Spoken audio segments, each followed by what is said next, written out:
Basic course.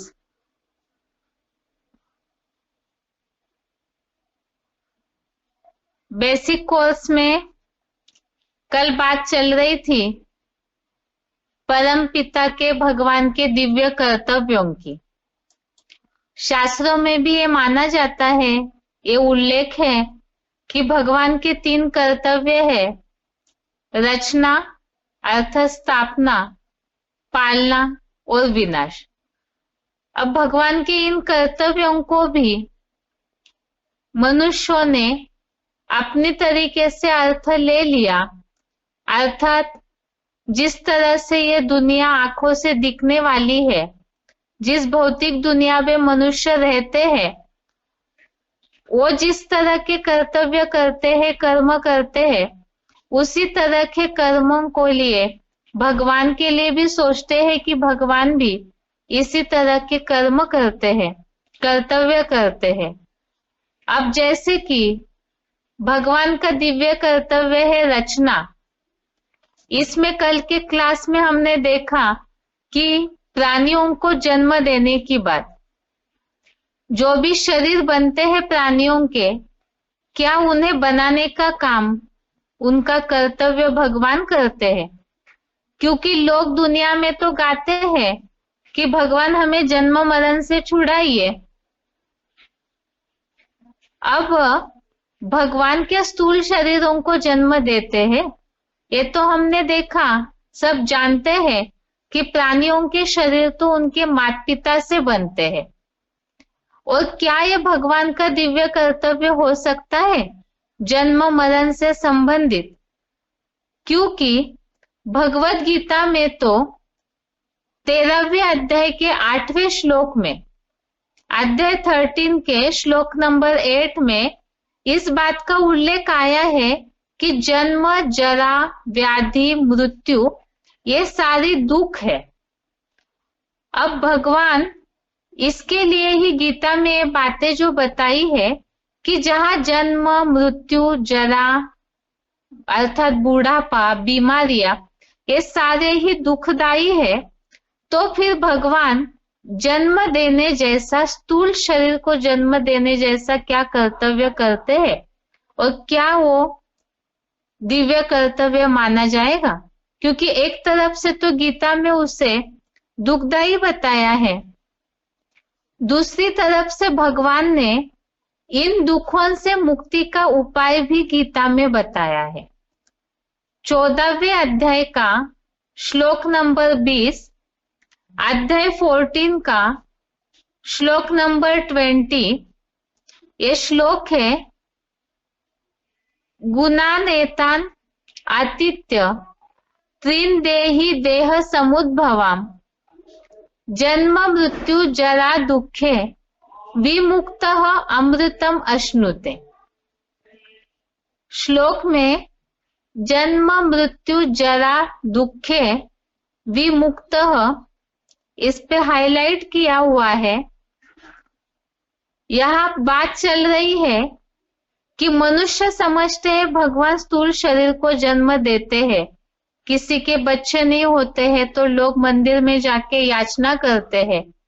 वास्तव में जन्म से ही दुखों की शुरुआत होती है मनुष्यों की, और ऐसे जन्म, बूढ़ापा, मृत्यु, इन सब से मुक्ति का उपाय ही भगवत गीता में इस 14वें अध्याय के 20वें श्लोक में बताया है कि आत्मा देह से पैदा होने वाले इन 3 गुणों को पार करके, अर्थात जन्म, मृत्यु, बूढ़ापा आदि दुखों से अच्छी तरह मुक्त हुआ अमर पद को भोगता है।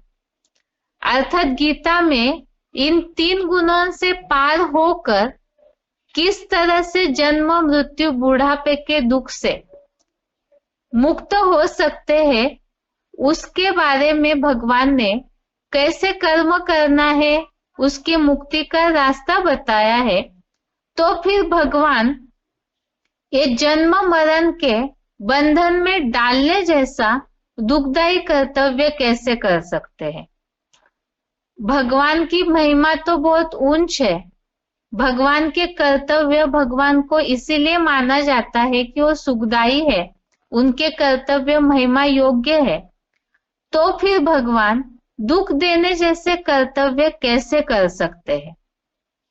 अब फिर प्रश्न आता है कि जब जन्म से संबंधित, जैसे स्थूल शरीर को जन्म भगवान नहीं देते, अभी तक की बातों से तो यही समझा हमने कि स्थूल शरीर को तो जन्म माता पिता देते हैं, भगवान ऐसा कर्तव्य करते ही नहीं है।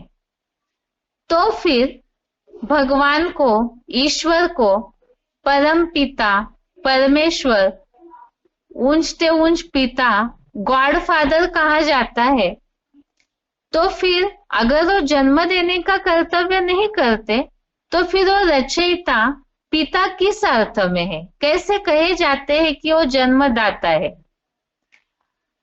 इसका मतलब यह है कि वास्तव में स्थूल शरीरों को जन्म देने के हिसाब से भगवान को जन्मदाता या पिता नहीं कहा गया है, बल्कि अवश्य ही वो कोई अन्य प्रकार का जन्म देते हैं। लेकिन वो किस प्रकार का जन्म देते हैं? आखिर वो क्या रचते हैं? उनका ऐसा कौन सा दिव्य कर्तव्य है रचना करने का, जिस आधार से उन्हें जन्मदाता या सबके पिता माना जाता है? उसे तो आगे के कोर्स में देखेंगे। फिलहाल तो यहाँ बात चल रही है भगवान के कर्तव्यों को लेकर के मनुष्यों ने किस तरह गलत अर्थ उठाए हैं। अब आगे है कि क्या भगवान ने प्रकृति को रचा है? अब ये बात तो हमने समझ ली कि मनुष्य मात्र का या कोई भी अन्य प्राणी मात्रों के स्थूल शरीरों की रचना का कर्तव्य भगवान के कर्तव्य में नहीं आता है। उनके माता पिता के द्वारा उनका जन्म होता है। अब फिर बात रही इस सृष्टि में जो प्रकृति है, उसमें सूरज, चांद, सितारे, नदी, पेड़ पौधे, आसमान, जितनी भी सारी शक्तियां है प्रकृति की, प्रकृति के जो तत्व है, जो कुछ भी इन आंखों से भौतिक दुनिया दिखाई देती है, नेचर जिसे कहते हैं, तो क्या ये सब भगवान ने रचा है? क्या भगवान ने इस यूनिवर्स को क्रिएट किया है, रचा है? क्योंकि मुसलमान लोग भी कहते हैं अल्लाह मियाँ ने सूरज बनाया, अल्लाह मियाँ ने चांद बनाया। वो तो यही सोचते हैं सब कुछ अल्लाह मियाँ ने बनाया। और हिंदू लोगों में भी जो बहुत भावुक भक्त है, वो भी यही समझते हैं कि सब कुछ भगवान ने बनाया। इसीलिए ही जब बारिश नहीं होती है, जैसे बारिश भी भगवान ही करते हैं, उजाला भी भगवान ही देते हैं, हवा बहती है तो वो भी भगवान ही हवा बहाते हैं, इस तरह से समझा जाता है। इसीलिए ही जब बारिश नहीं होती है तो लोग यज्ञ करते हैं कि भगवान प्रसन्न हो। ऐसे बहुत सारी प्रक्रिया है। जब भी प्रकृति के 5 तत्वों में कोई बदलाव होता है तो उस समय लोग भगवान का कर्तव्य मान करके आराधना करने लगते हैं। लेकिन ये समझना जरूरी है कि क्या ये सब तत्व भगवान ने बनाए हैं? क्या बारिश भगवान करते हैं? क्या सूरज को भगवान चमकाते हैं? सबसे पहली बात तो है प्रकृति के तत्वों की। प्रकृति के तत्वों के बारे में, जो प्रकृति के 5 तत्व है, जल, वायु, अग्नि, आकाश, पृथ्वी, इन तत्वों के बारे में हमने इसके पहले भी सृष्टि चक्र के टॉपिक में अलग संदर्भ में इस बात को समझा था कि प्रकृति के 5 तत्व जो है वो अनादि है। अनादि अर्थात अनादि, अर्थात जिसका आदि न हो। आदि भी नहीं है, उसका अंत भी नहीं है। अब शुरुआत ही नहीं हुई है तो उसको रचने की बात कहां से आई? गीता के 13वें अध्याय के 19वें श्लोक में ये बात बताई है। अध्याय 13 श्लोक नंबर 19, इसमें इस बात का उल्लेख है, प्रकृतिम पुरुषम चैव विद्धि अनादि उभो अपि विकारांच गुणांचैव विद्धि प्रकृति संभवान। इसमें प्रकृतिम और अनादि ये दो शब्द पे श्लोक में हाईलाइट किया हुआ है। अर्थात भगवत गीता में इस बात को स्पष्ट किया है भगवान ने कि प्रकृति जो है वो अनादि है, अर्थात प्रकृति रची नहीं जाती है, वो तो बनी बनाई है। और चलिए भगवत गीता के आधार से तो भक्त लोग मानेंगे, बाकी वैज्ञानिक जो साइंस को मानने वाले हैं वो भी इस बात को जानते हैं, वो भी यही कहते हैं कि प्रकृति अनादि है, उसे रचा नहीं जाता है, ना ही उसका विनाश हो सकता है, उसका सिर्फ रूपांतर होता है, अर्थात परिवर्तन। यही बात भगवान भी बताते हैं कि प्रकृति रची नहीं जाती है, उसमें सिर्फ परिवर्तन होता है, अर्थात रूपांतर होता है समय प्रति समय।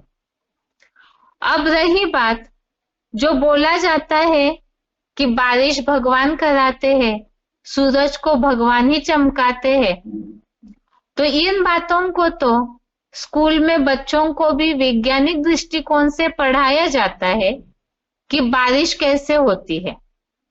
बारिश के बारे में तो सभी जन सामान्य इस बात को जानते हैं कि समुद्र का पानी गर्मी से बाष्प बनकर ऊपर उठता है और वो जब बादल इकट्ठे होते हैं आसमान में तो वही फिर पहाड़ों से टकराकर बारिश के रूप में, पानी के रूप में धरती पर आते हैं। और ये चक्र ही लगातार चलता है, मौसम बदलते रहते हैं, गर्मी, ठंडी, बरसात, ये सब मौसम अपने समय पर ही काम करते हैं, उन्हें बनाया नहीं गया है। मौसम बदलना ये तो प्रकृति का नियम है। रही बात सूरज को चमकाने की, तो ये सूरज आदि चीजें बनी बनाई है, वो अपने समय पर ही, जब पृथ्वी की घूमने की दिशा परिवर्तित होती है तो दिन और रात होते हैं। जब सूर्य की तरफ है पृथ्वी का एक एंगल, एक कोण, तो वहां दिन है, और जब पृथ्वी घूमती है तो दूसरी तरफ रात होती है।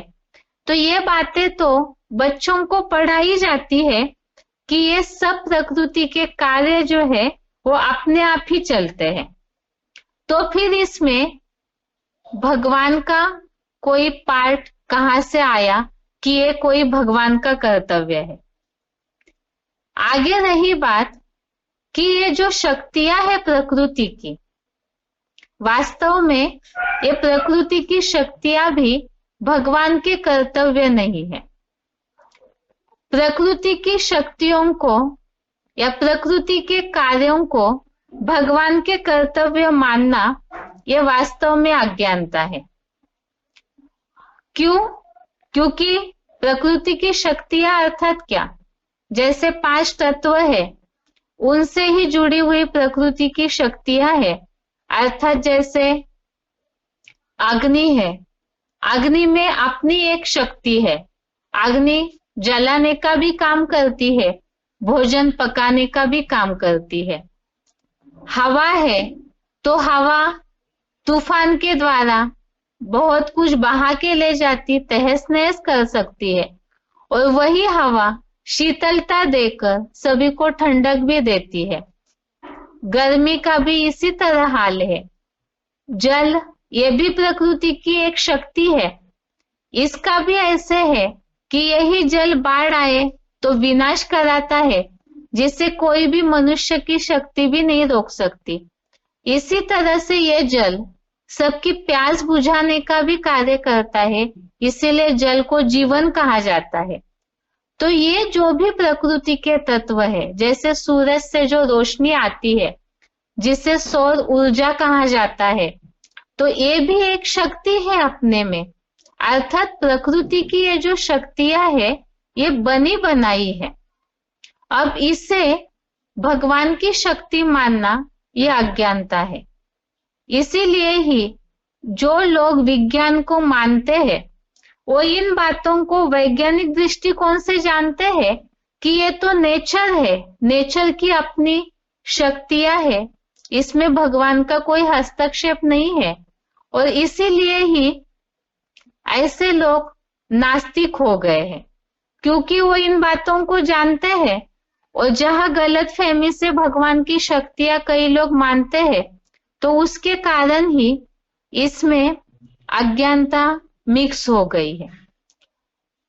अब यहाँ बात है कि ये जो प्रकृति के जड़ तत्व है, इसे कोई भगवान की अर्थात कोई व्यक्ति विशेष की शक्ति मानना, इसीलिए बताया ये जैसे कि एक अज्ञानता हो गई।